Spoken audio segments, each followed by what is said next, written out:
ये चुनाव कोई केवल राजनीतिक चुनाव नहीं है, ये आस्था का चुनाव है, ये विश्वास का चुनाव है। लोगों के ये जो नायब जी का व्यवहार है, जो नायब जी का काम है, वो लोगों के बीच में एक विश्वास जताएगा। और ये उपचुनाव भी हम भारी मतों से जीतकर बड़े मैंडेट के साथ विधानसभा में हम पहुंचेंगे। आगामी जो विधानसभा का चुनाव होगा तो रेणु बाला गुप्ता अपने आप को कहाँ मानती हैं? मैं जिसमें दो चुनाव है, एक चुनाव लोकसभा का है, एक विधानसभा उपचुनाव का है।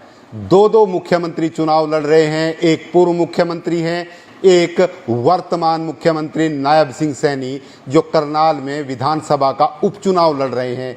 इन दोनों चुनाव में ये कहें कि इन चुनाव की धुरी जो है, ये चुनाव संभाला हुआ है मेयर रेणु बाला गुप्ता, जो हर समय मुख्यमंत्री की पत्नी के साथ और मुख्यमंत्री के साथ नजर आती हैं, लगातार इस चुनाव में सक्रिय हैं। जानने का प्रयास करेंगे कि ये चुनाव किस तरह से चल रहा है, किस तेजी से आगे बढ़ रहा है। सबसे पहले आपका स्वागत है नमस्ते भारत न्यूज़ पर। नमस्ते। आपके चैनल के माध्यम से मैं सभी व्यूअर्स को नमस्ते करती हूँ।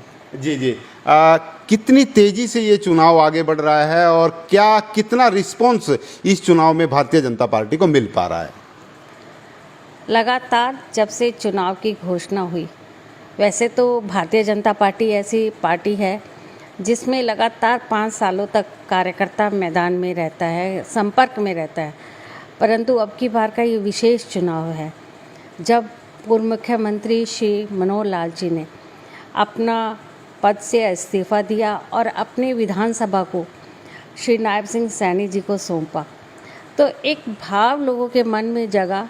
और ये लोकसभा का आम चुनाव के साथ साथ एक उपचुनाव भी घोषित हुए।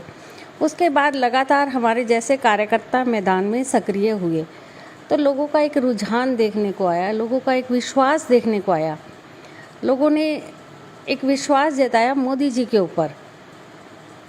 मुझे ध्यान में नहीं आ रहा अपनी ज़िंदगी के इतिहास में कभी लोगों की आस्था इस तरह से जगी हो, जिस तरह से राम मंदिर के प्रति कहें तो हम लोगों का एक विश्वास कि यदि कहीं देश की आस्था, कहीं देश का धर्म, कहीं देश की संस्कृति सुरक्षित है तो वो मोदी जी के हाथों में है।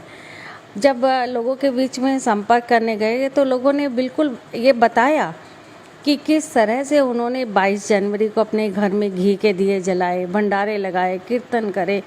और इसके साथ साथ लोगों को एक और विश्वास कि जो भारतीय जनता पार्टी में जो देश का लाल आदरणीय नरेंद्र भाई मोदी जी देश के लिए निरंतर काम कर रहे हैं, चाहे वो महिलाओं के लिए है, चाहे युवाओं के लिए है, चाहे बेटियों के लिए है, चाहे किसान के लिए है, चाहे गरीब कल्याण के लिए। बहुत सारे बच्चों ने इस तरह के भाव जताया कि मोदी जी को पहली बार जो वोट करने जा रहे थे, उन्होंने अपना सौभाग्य बताया कि हम मोदी जी को वोट करने जा रहे हैं, हमारे इतिहास में ये सौभाग्य होगा। जब लोगों से बात करी प्रदेश की रीति नीतियों की, माननीय मनोहर जी के 9.5 साल की चर्चा, एक घर में मैं गई, आपको वहाँ का एक वाक़या बताना चाहूँगी। वहाँ से उस लड़की ने मंच से खड़े होकर हमें बताया कि पिछली सरकार में भी उसके भाई की नौकरी लग रही थी और उससे 25 लाख रुपए की डिमांड रखी गई थी, परंतु उनके घर में देने के लिए पैसे नहीं थे। तो उन्होंने सोचा कि अब की बार का आइडिया ड्रॉप कर देते हैं। और अब की बार इस सरकार में जब उसने दोबारा पेपर दिए तो बिना पर्ची, बिना खर्ची, बिना सिफारिश उसका सिलेक्शन हो गया। लोगों ने कार्यक्रमों में ये बात बताई, महिलाओं ने ये बात बताई कि उनके घर में गैस के सिलेंडर हैं तो वो मोदी जी की वजह से है। हम बस्तियों में जाते हैं तो जहाँ शौचालय नहीं होते थे, लोगों ने इसके बारे में भी चर्चा की कि शौचालय, जब एक देश का प्रधानमंत्री बहनों की इतनी चिंता करता है कि उन्हें अंधेरा होने का इंतज़ार करना पड़ता था, परंतु आज उनके घर में शौचालय है। ऐसे बातें कहीं ना कहीं हमें भी भावनात्मक कर देती है। ये चुनाव कोई केवल राजनीतिक चुनाव नहीं है, ये आस्था का चुनाव है, ये विश्वास का चुनाव है। लोगों के बीच में से जो भाव निकल कर आ रहा है वो मोदी जी को एक बार फिर से देखना चाहते हैं। जी जी, जिस तरह से करनाल में पिछला चुनाव हुआ था 2019 में जो चुनाव हुआ था उसमें जो सांसद रहे हैं अपने संजय भाटिया की दूसरे नंबर की जीत हुई थी पूरे देश में। इस बार आपको क्या लग रहा है, मनोहर लाल खट्टर जो 9.5 वर्षों तक इस प्रदेश के मुख्यमंत्री रहे हैं वो करनाल में किस स्थिति पर इस समय आपको नजर आते हैं? जब पिछला लोकसभा चुनाव था मैं तब भी लगातार लोगों के बीच में संपर्क में थी और तब भी लोग मोदी जी के कामों से प्रभावित थे और हमारे माननीय सांसद जी को उन्होंने देश में दूसरे नंबर की जीत जताई। आज जब हमारे सांसद जी भी हमारे साथ हैं और मोदी जी के प्रति और आस्था बढ़ी है और इसके साथ साथ मनोहर जी के काम बोलते हैं, मनोहर जी का सादगी बोलती है, मनोहर जी का त्याग बोलता है, मनोहर जी की तपस्या बोलती है कि किस तरह से उन्होंने एक झटके से अपने मुख्यमंत्री पद से इस्तीफा देना, अपनी विधानसभा को समर्पित कर देना।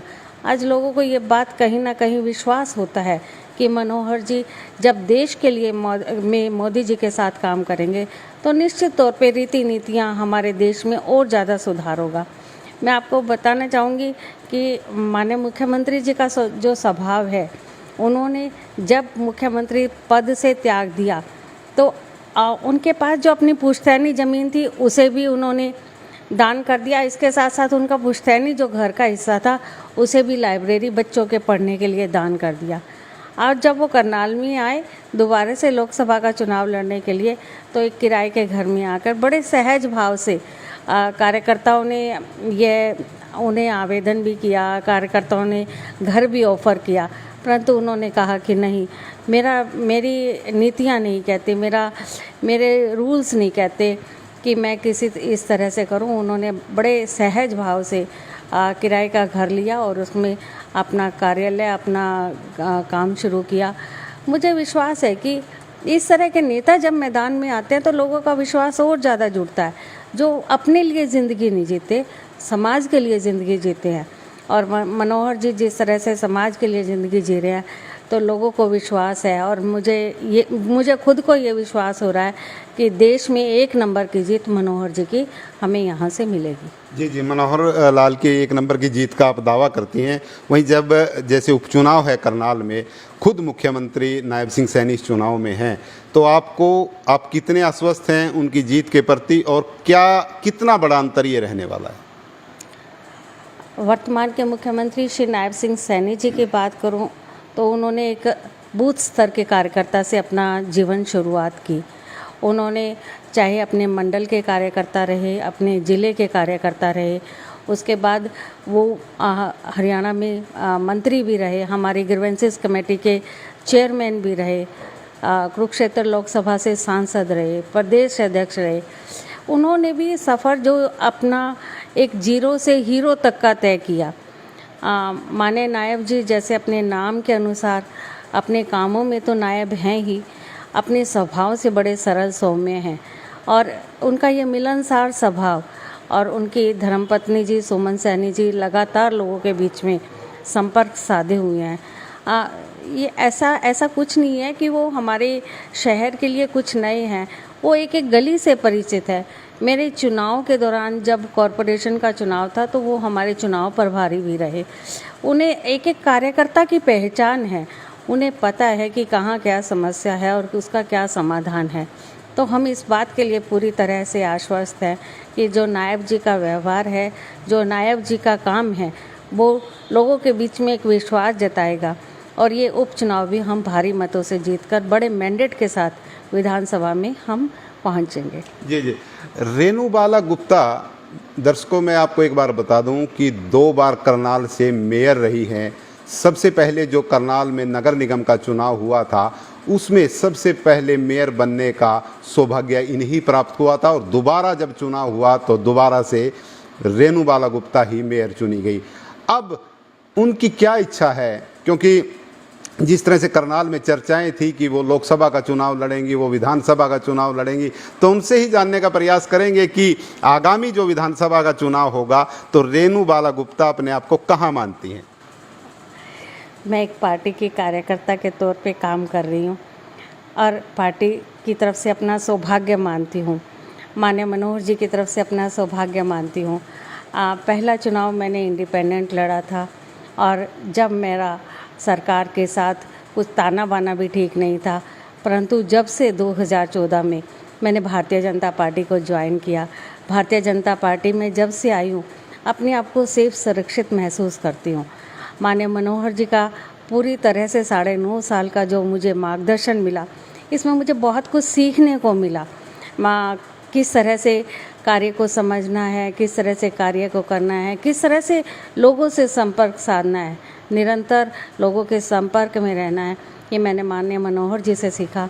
और पार्टी ने मुझे जिस तरह से एक कार्यकर्ता की तरह हर तरह की भूमिका में दूसरी बार माननीय मनोहर जी ने, माननीय संगठन मंत्री जी ने, माननीय प्रदेश अध्यक्ष जी ने मेरे ऊपर विश्वास जताकर मेयर के चुनाव में जिस तरह से भागीदारी जताने का अवसर मिला, लोगों का, करनाल की जनता का भी आभार है कि उन्होंने पूरी तरह से विश्वास जताया। मैं एक पार्टी की एक कार्यकर्ता हूँ और पार्टी में कुछ ना कुछ मुझे अच्छा सीखने का हमेशा अवसर मिलता है।